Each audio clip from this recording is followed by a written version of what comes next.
हरे कृष्णा। इस वीडियो में हम ज्येष्ठ मास मातम में 23वें अध्याय का श्रवण करेंगे। इससे पहले 22वें अध्याय में स्कंद जी द्वारा वट सावित्री व्रत का वर्णन किया गया है। अब इस 23वें अध्याय में हम सावित्री सत्यवान आख्यान वर्णन श्रवण करेंगे। इससे पहले एक महत्वपूर्ण सूचना, इस चैनल में हम डेली ही ज्येष्ठ मास महात्म्य की कथा सुना रहे हैं, इसलिए आपने अगर हमारे चैनल को सब्सक्राइब नहीं किया तो सब्सक्राइब कर ले। और आपको अगर हमारी वीडियो पसंद आती है तो वीडियो को लाइक एंड शेयर करना ना भूलें। यही एकमात्र जरिया है जिसके आधार पर मैं जान पाती हूँ कि आपको हमारी वीडियो पसंद आ रही है। ज्येष्ठ मास महात्म्य में 23वां अध्याय सावित्री सत्यवान आख्यान वर्णन। स्कंद जी ऋषियों से कहने लगे कि हे ऋषियों, श्री वेद व्यास जी राजा युधिष्ठिर से बोले कि हे राजन, अब हम श्रेष्ठ स्त्रियों का महाभाग्य वर्णन करते हैं। राजकन्या सावित्री ने जिस तरह समस्त वसुओं को प्राप्त किया, आप उसको श्रवण करें। मध्य देश में परम धार्मिक राजा था। वह ब्राह्मण एवं शरणागत का रक्षक, सत्य प्रतिज्ञ, जितेंद्रिय, यज्ञ करने वाला, दानपति, शूरवीर और पुरवासी तथा देशवासी जनों का प्रिय था। समस्त प्राणियों के हित में रत पृथ्वीश्वर अश्वपति नाम से विख्यात था। राजा अश्वपति क्षमाशील, सत्यवक्ता, जितेंद्रिय और संतानहीन था। अधिक अवस्था हो जाने पर उसको संतान ना हुई। अश्वपति राजा ने संतान के लिए नियम ग्रहण कर समय पर परमित भोजन, ब्रह्मचर्य व्रत का पालन, इंद्रिय निग्रह कर 1,00,000 आहुति सावित्री मंत्र से देकर षष्ठ काल से अमित भोजन करता था। इस तरह नियम पालन करते राजा अश्वपति को 18 वर्ष हो गए। 18 वर्ष पूर्ण होने पर सावित्री जी प्रसन्न हुई और अग्निहोत्र से प्रकट होकर राजा को रूपवती सावित्री ने दर्शन दिए।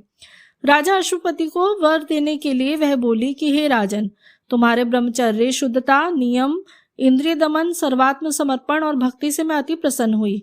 और हे मद्रराज, हे अश्वपति, तुम मुझसे इच्छित वर मांगो। तुमने धर्म के विषय में किसी प्रकार का कुछ भी प्रमाद नहीं किया। राजा अश्वपति बोले कि हे देवी, मैंने धर्म प्राप्ति की इच्छा से संतान के लिए ही सब कुछ किया है। आप मुझे कुल को पवित्र करने वाला बहुत से पुत्र देवें। हे देवी, यदि आप मुझ पर प्रसन्न हैं तो मैं आपसे कामना चाहता हूँ। हे देवी, मुझको ब्राह्मणों ने कहा है कि संतान होना श्रेष्ठ धर्म है। सावित्री कहने लगी कि हे राजन, मैंने पहले ही तुम्हारे अभिप्राय को जानकर तुम्हारे पुत्र के लिए ब्रह्मा से कहा है। ब्रह्मा की कृपा से तुम्हारे यहाँ शीघ्र ही एक कन्या होगी। अब इस विषय में तुम मुझसे और कुछ नहीं कहना। मैं ब्रह्मा की ही आज्ञा से प्रसन्न होकर तुमसे कहती हूँ।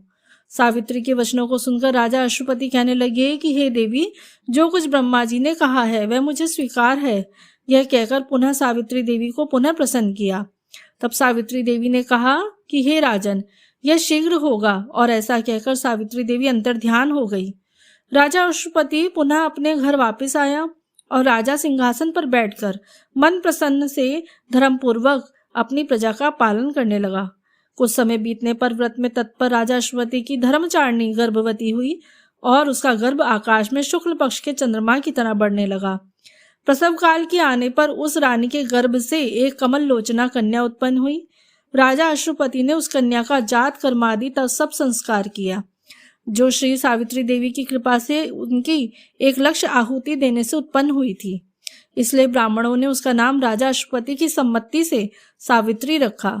वह राजकन्या शरीरधारी लक्ष्मी के समान बढ़ने लगी।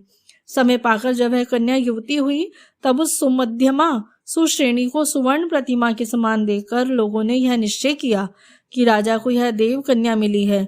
उस कमल पत्र के समान नेत्र वाली कन्या के स्वतेज से जलती हुई अग्नि के समान तेजस्विनी देखकर उसके तेज से बाधित होकर किसी ने नहीं वरा। तदंतर कन्या ने उपवास कर शीर से स्नान किया और देवता के समीप जाकर विधि पूर्वक अग्नि में आहुति दी। ब्राह्मणों से प्रवचन कराया और प्रसन्नचिता उन महात्मा ब्राह्मणों का पूजन किया। उसके पश्चात लक्ष्मी के समान रूपवती वह राजकन्या पिता के पास गई और पिता के चरणों का अभिवादन कर शेष सब समाचार कहा। वह वरारोहा राजकन्या हाथ जोड़कर राजा के पास खड़ी हो गई।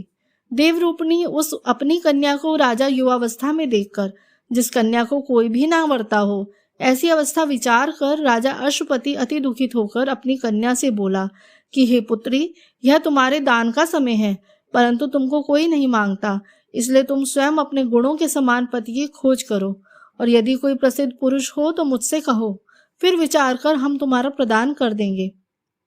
तब तुम जैसा पति चाहती हो वैसा वरो। ब्राह्मणों से पढ़ा जाता हुआ जैसा वर धर्मशास्त्रों में सुना हो, हे कल्याणी, मेरे वचनों को सुनकर वैसा ही तुम करो।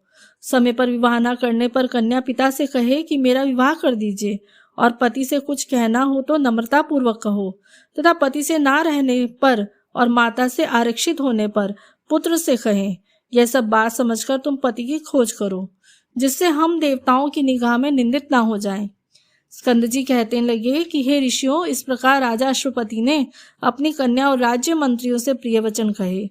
राज्य मंत्रियों को कन्या के साथ जाने की आज्ञा दी। इसके पश्चात वह तपस्वी राजकन्या लज्जित होकर पिता के चरणों को नमस्कार कर बिना विचारे ही पिता की आज्ञा मानकर रथ पर सवार होकर वृद्ध मंत्रियों के सहित अपने घर से पति की खोज में चली। वह कन्या राज ऋषियों के तपोवन में गई और वहां पर वयोवृद्ध माननीय लोगों के चरणों में प्रणाम कर क्रम से समस्त तीर्थों में गई और वन के समस्त तीर्थों में जाकर ऋषियों का आशीर्वाद लेने लगी, और जो ब्राह्मणों का श्रेष्ठ तपोवन था उसको त्याग कर अनेक देशों में चली गई। ज्येष्ठ मास महात्म्य में 23वां अध्याय समाप्त। हरे कृष्णा।